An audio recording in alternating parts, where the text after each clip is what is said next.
Good morning. It's Wednesday, July 22nd, and this morning my devotional time was really neat because in one of my devotionals it was about, there's a verse in the Bible that says you can't serve two masters, so you can't choose God and something else and serve them simultaneously. You have to pick one over the other.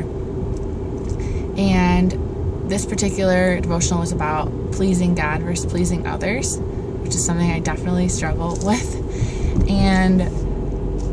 I was just praying about, like, Lord, can you help me really see that my value in Him is enough? Because if I'm totally secure in who He says I am, if I see myself as enough, and I'm comfortable with that, I understand that position as His child and as loved dearly, then there's really not a need to have others' opinions approve of me. And then I was reading, our Bible study is doing a book that's about shame, and so I was reading the chapter for tonight, and it was just about how we are wired for connection and to feel belonging. That's how God made us, and so there's this beauty of community, but it also in us there's this deep fear of rejection. And I think what's really cool is that in the Bible there are verses that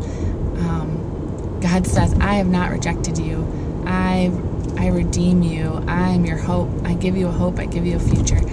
and just all of these things. And so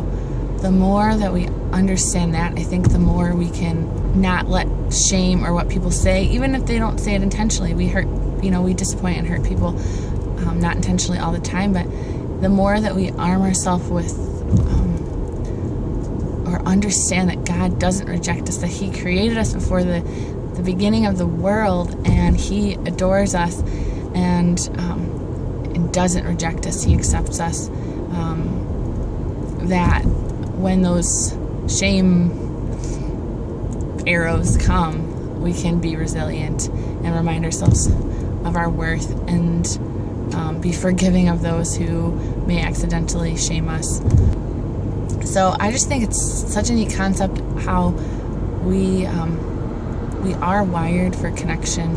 and when we don't have to live with the fear of rejection because we already know we're accepted in Christ, how much freedom that brings. So I just pray if you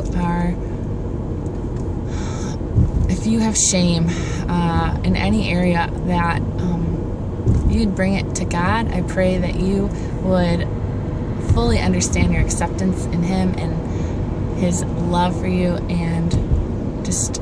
how special you truly are. And I pray that that would help equip you to have God as your master that you serve, and that the opinions of others wouldn't hold as much power, and that you can actually invite community in because of your secure identity in Christ.